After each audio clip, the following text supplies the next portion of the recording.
Hello दोस्तों, मैं हूं दिनेश केवोरा। आप सबका स्वागत है इस कार्यक्रम के अंदर। दोस्तों, ये प्रोग्राम एक स्पेशल किस्म का प्रोग्राम है जिसके अंदर हम कुछ ऐसी चीज़ों को उठाने जा रहे हैं जो आज से पहले आपके सामने नहीं आई थी। दुनिया विनाश के मुहाने के ऊपर बैठी हुई है, इसमें कोई शक वाली बात नहीं है। विनाश का मुहाना यानी कि बर्बादी। कहीं एटम बॉम्ब हैं, कहीं वेपन्स ऑफ मास डिस्ट्रक्शन हैं, कहीं केमिकल वेपन्स यूज किए जा रहे हैं, कहीं बायोलॉजिकल वेपन्स का उपयोग हो रहा है। देखा जाए तो बहुत सारी चीजें इस किस्म की हो रही हैं जहां मानवता, ह्यूमैनिटी विनाश की ओर जा रही है। देखा जाए तो आपको इस प्रोग्राम के द्वारा समझाने का भी प्रयास है कि कुछ चीजें पिछले कुछ सालों में, दशकों में, डेकेड्स में इस प्रकार की हुई हैं जो बहुत ही अलग हैं। एटॉमिक पावर्स और रॉग एटॉमिक पावर्स, ये दो हिस्से हैं। स्टेट एक्टर्स और नॉन स्टेट एक्टर्स, यानी कि वो सारे लोग, इलीगल लोग, गुट ऑर्गेनाइजेशन जिनके हाथ में इलीगल हथियार हैं, और वो सभी एक तरह से आतंकवाद का साथ देते हैं। ये उनके पास हथियार कहां से आते हैं और कहीं गलती से उनके हाथ में या कुछ कंट्रीज के हाथ में ऐसे हथियार आ जाएं जो कि मानवता का ही विनाश कर दें। बायोलॉजिकल वेपन्स हैं, केमिकल वेपन्स हैं, न्यूक्लियर वेपन्स हैं। अब इन हथियारों का जिम्मेदार हाथों में होना जरूरी है ताकि इसका मिसयूज ना हो पाए। इसी विषय को आज हम टेक्निकल डिटेल के साथ भी आपको समझाएंगे और एक ऐसा एंगल भी लेके आएंगे जहां पे आपको लगेगा कि कुछ देश एक ऐसा ट्रायंगल बनाकर चल रहे हैं और कुछ लोग फिर उनके सहयोग से ऐसी जगह पर पहुंच जाते हैं जहां पर वो पूरी दुनिया के लिए खतरा पैदा कर देते हैं। ऐसा ही एक ट्रायंगल है इन हथियारों की दौड़ में पाकिस्तान, नॉर्थ कोरिया और चीन का। आप हैरान होंगे सुनकर, कुछ और देश भी हैं जो इनकी ही सपोर्ट से आगे बढ़ते हैं या कुछ और देश है उनकी सपोर्ट से आगे बढ़ते हैं। यूनाइटेड नेशन का काम है दुनिया को विनाश से बचाना, उन कन्वेंशंस को लागू करना जो दुनिया को विनाश के मुहाने पर ले जाने से बचा सकती हैं। और बहुत सारे देश जिम्मेदारी से इन हथियारों का उपयोग जो करते हैं वो मानवता के लिए अच्छा है, लेकिन कुछ ऑर्गेनाइजेशंस, टेररिस्ट ऑर्गेनाइजेशंस, जिन्हें नॉन स्टेट एक्टर भी कहा जाता है, जिनके ऊपर किसी का जोर जबरदस्ती नहीं चलती है, और कुछ ऐसे और लोग जो मानवता का विनाश करने में लगे रहते हैं, उनके बारे में और इस ट्रायंगल के बारे में चर्चा करना जरूरी है। आप कहेंगे ये ट्रायंगल क्यों? एक सब्जेक्ट आता है जिसको कि हम लोग कहते हैं स्कॉमेट, SCOMET। आम भाषा में कहा जाए तो इसका संबंध है वेपन्स ऑफ मास डिस्ट्रक्शन से, वो हथियार जो मानवता का विनाश कर सकते हैं। दुनिया हथियारों के ढेर के ऊपर बैठी हुई है और हर गुजरते साल के साथ अधिक से अधिक हथियार बेचे जा रहे हैं। इवन 2019 के अंदर ही लगभग 531 बिलियन डॉलर का फायदा हथियार बेचने वाली जो सारे देश थे उन्होंने उठाया है, जिन्होंने बेचे हैं। आप सोच सकते हैं कि दुनिया की सबसे ताजा तरीन इंडस्ट्री जो कभी भी नीचे नहीं जाती है, एक तो हथियारों की और एक ड्रग्स की, और इन्हीं के साथ बनता है एक त्रिकोण। जी हाँ, ये त्रिकोण है आपका, जिसे कहते हैं weapons of mass destruction. China, Pakistan और नॉर्थ कोरिया ने कैसे कन्नाइव किया, और इनके साथ कुछ और लोग थे, उन्होंने कैसे कन्नाइव किया, और कैसे दुनिया विनाश के मुहाने पर पहुंचती है। कई बार जिसको हम कहते हैं कि इल्लीगल तरीके से उन हथियारों को बेचना, उन सामानों को बेचना, उन टेक्नोलॉजी को बेचना, जिसके द्वारा जो इररिस्पॉन्सिबल कंट्रीज हैं, जिन्हें रॉक कंट्रीज कहा जाता है, रॉग ऑर्गेनाइजेशन कहा जाता है, वो कैसे फायदा उठा सकते हैं। आप सोचिए, कभी कुछ न्यूक्लियर वेपन्स का पाइल्स अगर कभी टेररिस्ट के हाथ में आ जाए, या वो सारे के सारे राज्य, ये वो सारे देश जो एक तरह से इतने ज्यादा तानाशाही में है कि वो टेररिस्ट के हाथ में आ जाए, तो दुनिया कहां पहुंचेगी। यही कहानी है सारी की सारी इस पूरी की पूरी स्लाइड्स में। हम यहां पर एथिकल सेलिंग की और ड्यूल यूज की भी बात करेंगे। ड्यूल यूज क्या होता है? दुनिया में हर चीज दो तरीके से यूज की जाती है, जैसे सिक्के के दो पहलू होते हैं। मतलब क्या हुआ इसका? मतलब यह होता है कि एक किस्म से कोई भी चीज अगर इंसानियत के फायदे के लिए यूज की जाती है, तो उसका इंसानियत का विनाश करने के अंदर भी उपयोग हो सकता है। जैसे कि आप अपनी कटिंग कराने के लिए जाते हैं, हेयर कट के लिए जाते हैं, तो वहां पर जो हेयर कटर है, जो सैलून के अंदर, उसके हाथ में उस्तरा है, उसके हाथ में नाइफ है, उसके हाथ में ब्लेड है, उसके हाथ में रेजर जिसे कहते हैं। वो उससे आपका गला भी काट सकता है, और वो आपके बालों को खूबसूरत भी बना सकता है। तो डबल यूज हो गया ना। हर चीज का डबल यूज है। यूरेनियम जहां पर बिजली बनाने के काम आ सकता है, पावर जो आपके सेक्टर के अंदर, जहां पे दुनिया के देशों में बिजली बनाई जाती है, और वहीं उसका उपयोग एटम बम बनाने में भी हो सकता है। वो मेटल जिसके द्वारा हो सकता है कि बड़े बड़े केमिकल प्लांट्स बनाए जाते हैं, उसका उपयोग मिसाइल बनाने में भी होता है, जो विनाश के लिए यूज की जाती है, हो सकता है।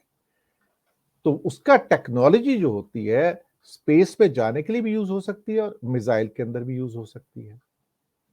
एथिकल सेलिंग वो होती है कि जब वो चीजें जो बहुत ज्यादा प्रोमिनेंट हैं और जिनके दो यूज हो सकते हैं, तो आप उसको किसको बेचेंगे? ये सवाल तो उठता है ना। आप हर चीज क्या हर एक को बेच सकते हैं?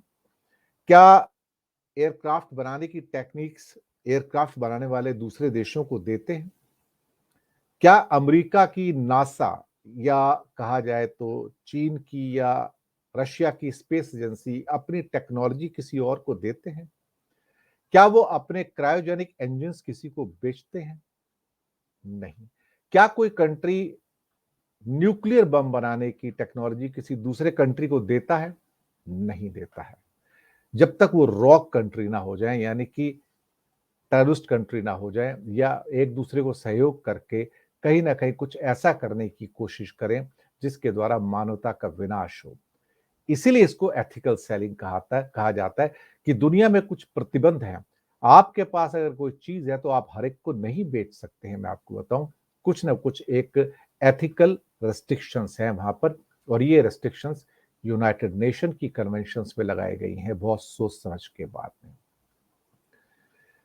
स्कॉमेट की जिसकी मैंने बात की, तो स्कॉमेट का मतलब क्या होता है? स्पेशल, एस से स्पेशल, सी से केमिकल्स, ओ से ऑर्गेनिजम्स, एम से मटेरियल्स, ई से इक्विपमेंट्स, और टी से टेक्नोलॉजी। स्कॉमेट यानी कि दुनिया में जो केमिकल्स हैं उनका दोहरा यूज हो सकता है, जो ऑर्गेनिजम्स हैं उनका दोहरा यूज हो सकता है, यानी कि उनकी दवाइयां बनाने में उपयोग हो सकता है, बायोलॉजिकल वेपन में भी यूज हो सकता है, सेम केमिकल्स का भी है।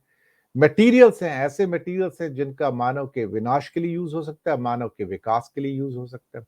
इक्विपमेंट, मशीनें, और तकनीकें, टेक्नोलॉजी, इनके दो हिस्से हैं, तो दोनों हिस्सों को यूज किया जा सकता है।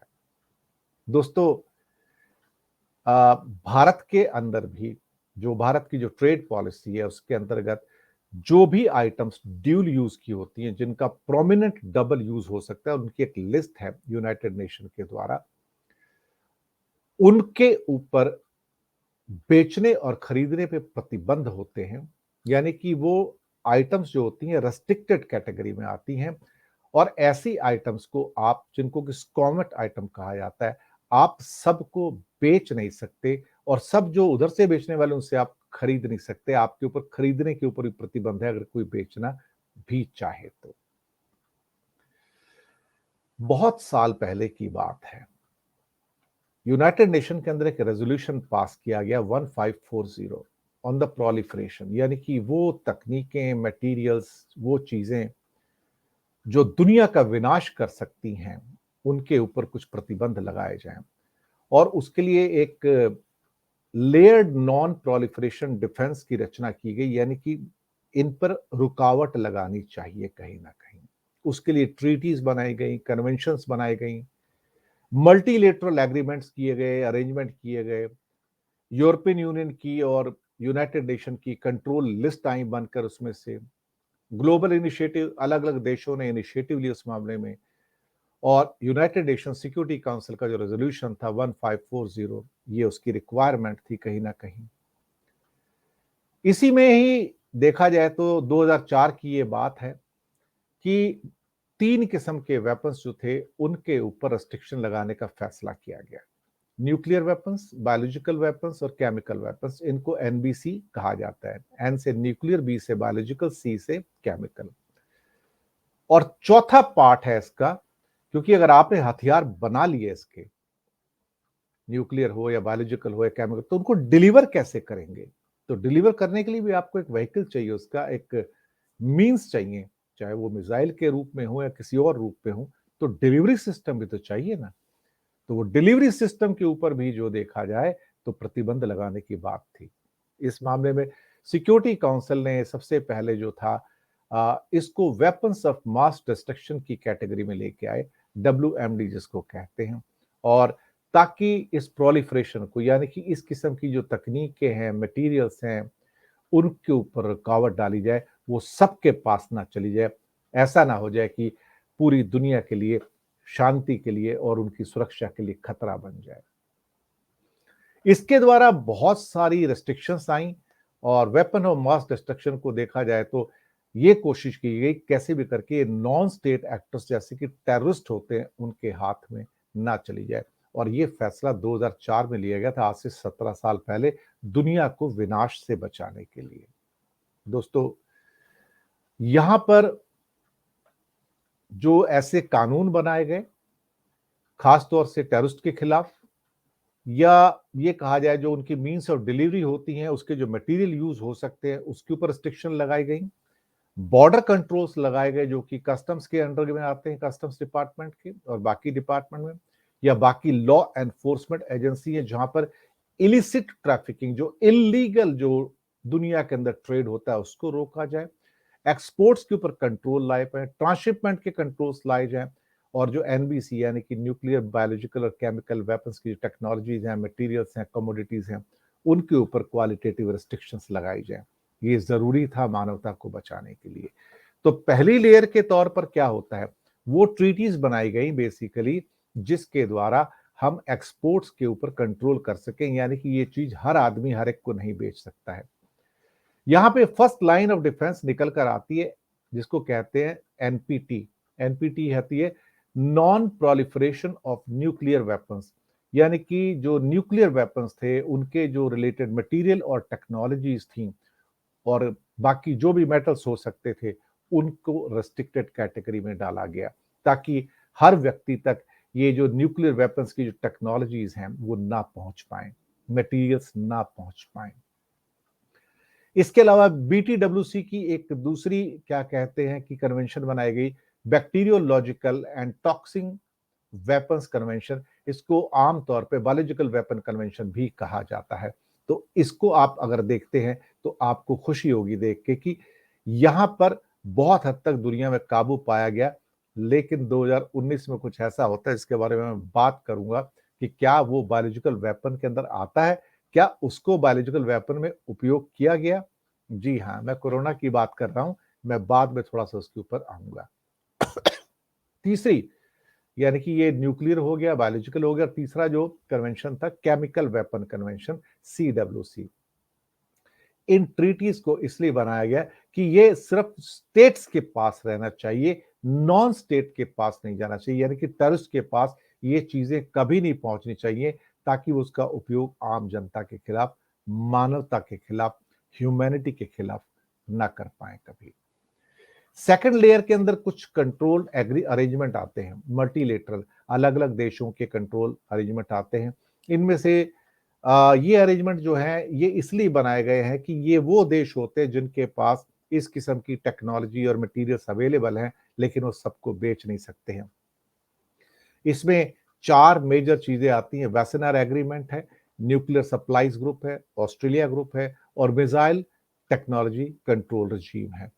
यहां पर कोशिश ये की जाती कि वो सारे मटेरियल्स हों, इक्विपमेंट्स हों, टेक्नोलॉजी हो, जिसके द्वारा वेपन्स ऑफ मास डिस्ट्रक्शन बनाए जा सकते हैं, जिसके द्वारा उनको डिलीवर किया जा सकता है, जिसके द्वारा दुनिया का विनाश किया जा सकता है, उनको कहीं ना कहीं इसके द्वारा रोकने की जरूरत है।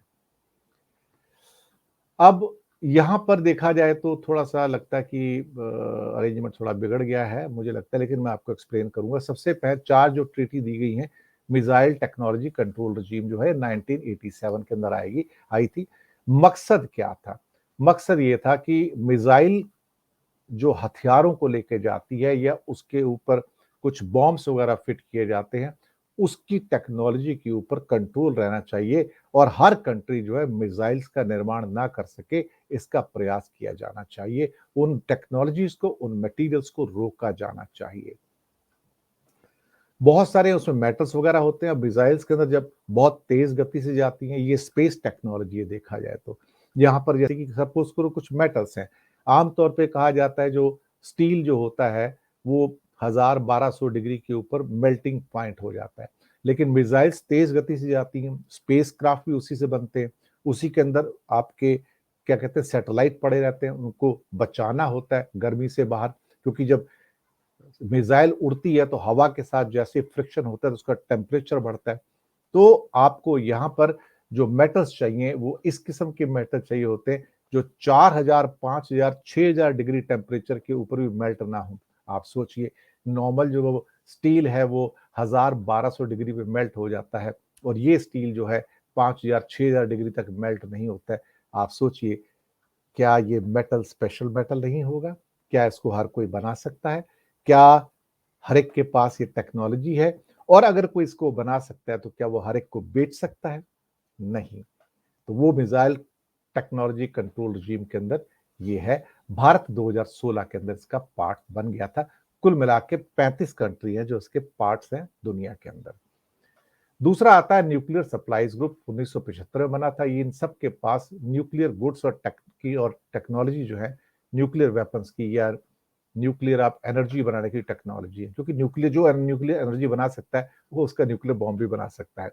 तो इनको ये 48 मेंबर है, 1975 में निर्माण किया गया था। भारत इसका अभी तक मेंबर नहीं है। बहुत सारे कंट्री विरोध करते हैं भारत का इसमें आने से, और चाइना सबसे बड़ा विरोध करता है कि इंडिया एनएसजी का मेंबर ना बन पाए। इन चार में से सिर्फ एक यही ग्रुप है जिसके अंदर इंडिया मेंबर नहीं है। तो ये न्यूक्लियर वेपन्स की और उसका प्रोलिफरेशन रोकने के लिए है। तीसरा है ऑस्ट्रेलिया ग्रुप, जो बेसिकली केमिकल वेपन्स को रोकने का है, केमिकल वेपन्स को रोकने का है। और और इसके अलावा थोड़े बहुत उसमें बायोलॉजिकल वेपन्स की भी, टेक्नोलॉजी की भी बात आ जाती है, लेकिन वो बायोलॉजिकल उसका क्या कहते हैं कि वो अलग से एक ट्रीटी है, उसका बायोलॉजिकल वेपन ट्रीटी अलग है। तो ऑस्ट्रेलिया का बेसिकली केमिकल का है, केमिकल वेपन कन्वेंशन है, और ये इंडिया इसका 2018 के अंदर मेंबर बना था। 43 कंट्रीज है। 1985 में बनाया गया था। इसको ऑस्ट्रेलिया ग्रुप कहा जाता है क्योंकि ऑस्ट्रेलिया ने केमिकल वेपन्स के खिलाफ ये सारा का सारा इनिशिएटिव लिया था, इसलिए इस ग्रुप को ऑस्ट्रेलिया ग्रुप कहा जाता है। चौथा है वेसनार एग्रीमेंट। ये 1996 में बना था। इसके 42 मेंबर्स हैं। इंडिया 2017 के लास्ट में दिसंबर में इसका मेंबर बना था। ये कन्वेंशनल वेपन और ड्यूल यूज गुड्स की टेक्नोलॉजी है जो एक दूसरे को नहीं दी जा सकती है। जैसे कि भारत को कई बार बहुत परेशानी होती थी कि आपने हवाई जहाज बना लिया लेकिन एवियोनिक्स नहीं है, हवाई जहाज बना लिया लेकिन आपके पास फाइटर एयरक्राफ्ट के इंजन्स बनाने की टेक्नोलॉजी नहीं है। तो वेसनर एग्रीमेंट जो होता है वो आपको प्रतिबंध लगा देता है कि आप किसी भी दूसरे देश को जब वो हथियार बना रहा है उसके, तो वो उसकी तकनीकें ना दें, उसके उस गुड्स को ना दें, उन मेटल्स को, उन टेक्नोलॉजी को, उन एवियोनिक्स को ना दें जिसकी उनको जरूरत होती है। और ये भारत के लिए काफी परेशानी का सबब था। आपको हैरानी होगी सुन के, जो एक स्पाईवेयर पेगासस इजराइल का है, बेसिकली वो भी वेसनर एग्रीमेंट में आता है, यानी कि आप हर एक को इसको नहीं बेच सकते हैं। 42 मेंबर है। कमाल की बात यह है कि इजराइल वेसनर एग्रीमेंट का मेंबर नहीं है, उसके बावजूद भी वो ये कहता है कि मैं वेसनर एग्रीमेंट की टर्म्स को मानूंगा और मैं हर एक को उसको नहीं बेचूंगा, क्योंकि ये स्पाईवेयर जो है वो वेपन ग्रेड है। इसका मतलब ये वेपन ग्रेड की जितनी टेक्नोलॉजीज हैं और जो गुड्स हैं, मेटल्स हैं, वो सबको नहीं बेचे जा सकते हैं। तो ये दिक्कत है उसके अंदर। अब आते हैं वेपन्स ऑफ मास डिस्ट्रक्शन। अब जो भी चीजें रेडियो एक्टिव लेकर आती है, न्यूक्लियर वेपन्स जो रिलेटेड न्यूक्लियर मटेरियल से यूरेनियम है, प्लूटोनियम है, या वो जो बायोलॉजिकल वेपन्स के रूप में यूज किया जा सकता है, जो कि जर्म्स वगैरह होते हैं, या केमिकल मटेरियल्स हैं जिसको कि इंसान के मारने के लिए यूज किया जा सकता है, इनको WMD कहा जाता है, वेपन्स ऑफ मास डिस्ट्रक्शन कहा जाता है। इन्हीं को रोकने के लिए ये सारी की सारी स्कॉमेट की टेक्निक्स हैं और ये कन्वेंशंस हैं। जैसे कि केमिकल वेपन्स के अंदर अक्सर mustard gas and chlorine gas का जो एक मिश्रण है वो यूज किया जाता है। और वर्ल्ड वार 1 के अंदर हजारों लाखों लोगों की मौत हुई थी। इस गैस का बहुत भारी मात्रा में यूज किया गया था लोगों के अगेंस्ट में। अब तो खैर केमिकल वेपन्स बैन है, लेकिन अभी भी इनका इस्तेमाल कहीं कहीं होता है। ईरान और इराक की जब वॉर हुई थी तो उसके अंदर केमिकल वेपन्स का इस्तेमाल किया गया था, मस्टर्ड गैस और नर्व गैस का इस्तेमाल किया गया था, जो बहुत देखा जाए तो अनफॉर्चुनेट है ह्यूमैनिटी के लिए, कि despite the banning of these weapons still इनको देखा जाए तो सिविलियन पॉपुलेशन के खिलाफ जो था यूज किया गया था। हलब्जा, ये 17 मार्च 1988 को Iraqi military spread poison gas through the town of Halabja. 5,000 लोगों की मौत हुई थी, 10,000 देखा जाए तो बच गए थे, और ज्यादा करके मरने वालों के अंदर स्त्रियां और बच्चे थे। आप सोच सकते हैं कि केमिकल वेपन्स का क्या इस्तेमाल किया गया है। बायोलॉजिकल वेपन्स में देखा जाए तो जर्म्स हैं, वायरसेस हैं, और आपने पहले एंथ्रेक्स का नाम सुना होगा जो काफी पॉपुलर हो गया था, जिसका इस्तेमाल किया गया था एज ए वेपन। और अमेरिका के जो प्रेसिडेंट है उनको भी लेटर भेजे गए थे जिसके अंदर एंथ्रेक्स का इस्तेमाल किया गया था, और कुछ लोगों की मौत भी हुई उससे। अमेरिका के अंदर 5 लोग मौत हुए, 17 लोग करीब उससे इफेक्टेड हुए, और इस किस्म की चीजें थी। अगर आज के कॉन्टेक्स्ट में सोचिए कि बायोलॉजिकल वेपन में चीन से निकला कोरोना वायरस, क्या वो एक बायोलॉजिकल वेपन था? आप खुद सोचिएगा, क्योंकि ये वायरस अपने आप तो नहीं बना है, किसी ने तो उसको बनाया है, और फिर किसी ने उसको रिलीज किया है, स्प्रेड किया है। इससे बड़ा आपको एग्जाम्पल और क्या मिलेगा कि बायोलॉजिकल वेपन्स कितना ज्यादा देखा जाए तो दुनिया में विनाश कर सकते हैं। और कोरोना ने जो विनाश किया है दुनिया की इकोनॉमी का, लोगों का, करोड़ों लोगों की डेथ होती है। आप सोचिए कि एक बायोलॉजिकल वेपन्स किस सीमा तक जाकर आपको डैमेज कर सकता है, दुनिया का विनाश कर सकता है।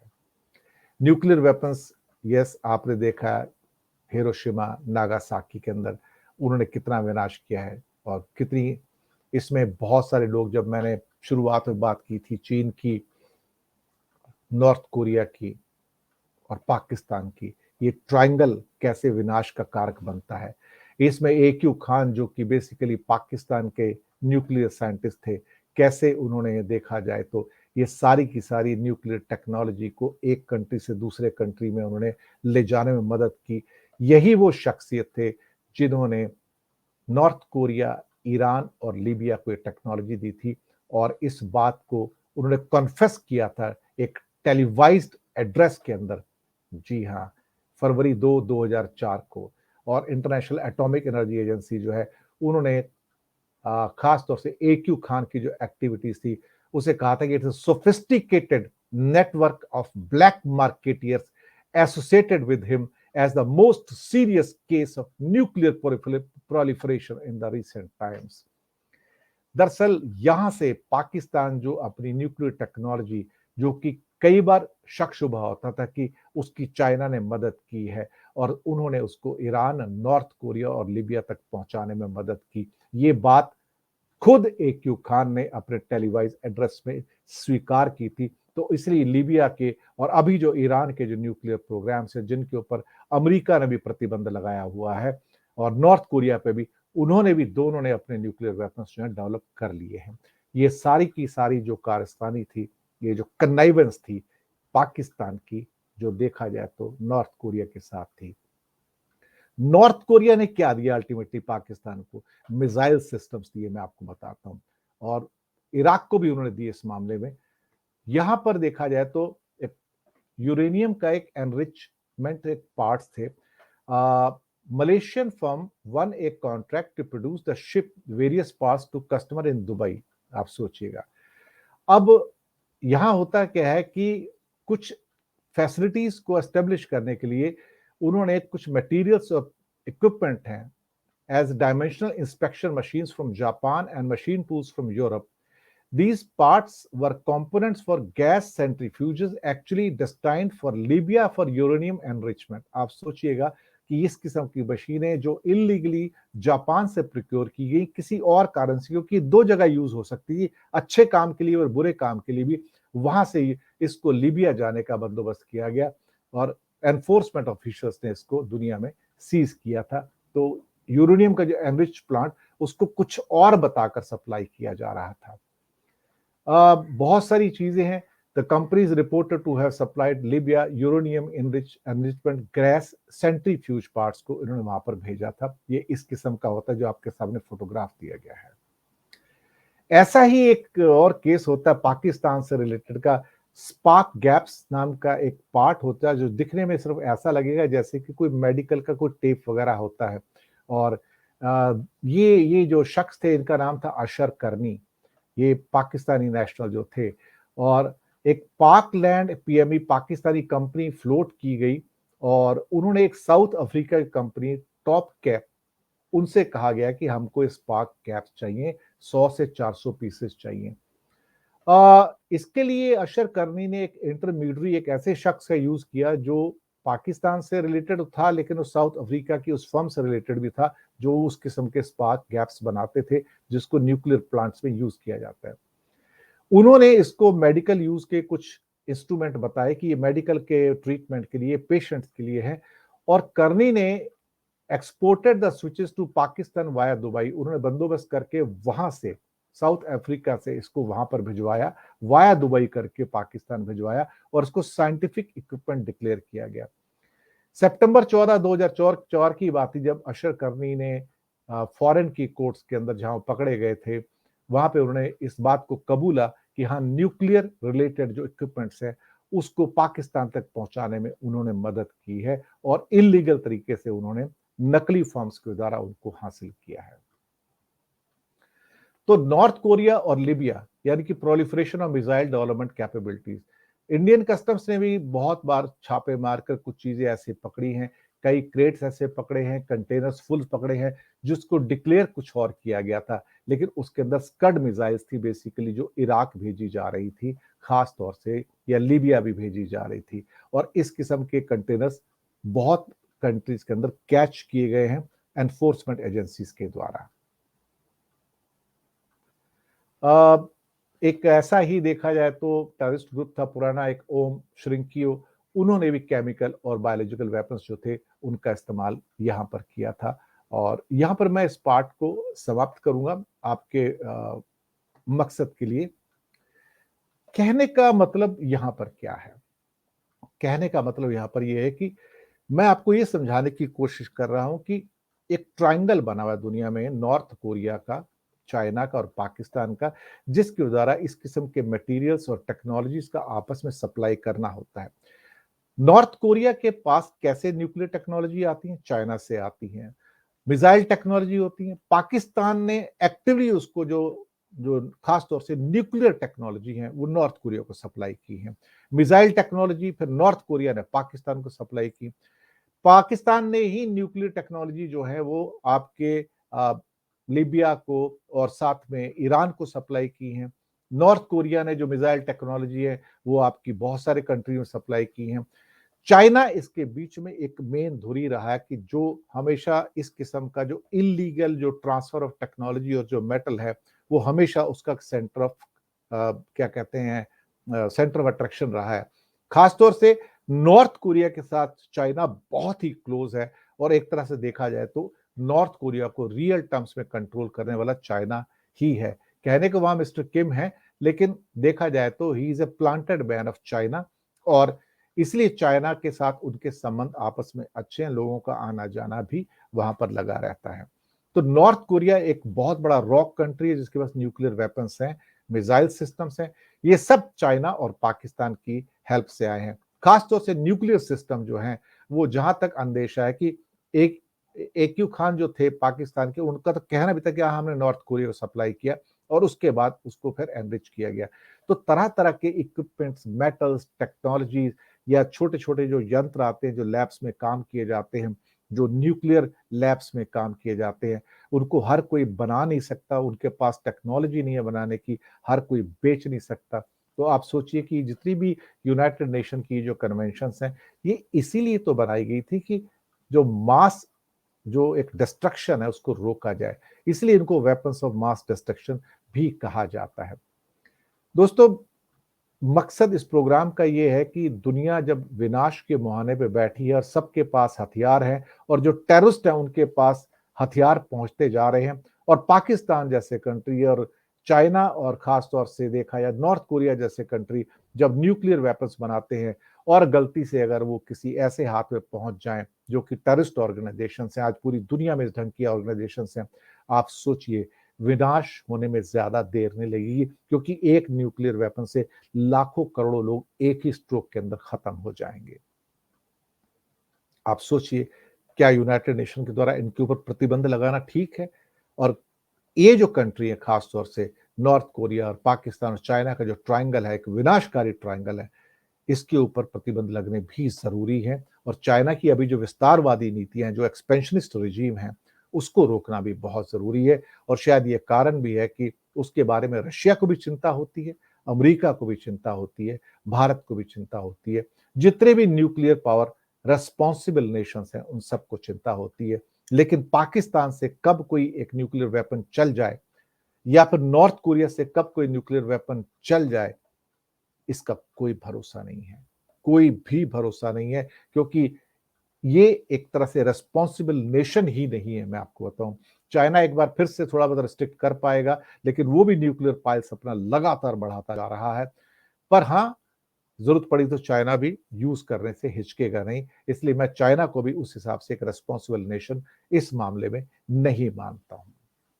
दोस्तों, प्रोग्राम कैसा लगा बताइएगा आप मुझे, और इस प्रोग्राम के जो हिस्से हमने पेश किए हैं, जो मटेरियल अपनी मेहनत से तैयार किया आप तक पहुंचाया है, उम्मीद है आपको वो पसंद आएगा। अपनी प्रतिक्रिया दीजिएगा, अपनी फीडबैक दीजिएगा और लाइक जरूर कीजिएगा, लोगों से बताइएगा इस एपिसोड के बारे में, on the weapons of mass destruction plus the triangle of China, Pakistan, and North Korea, and how it got spread to the other nations, and how they become responsible for the destruction and devastation of humanity.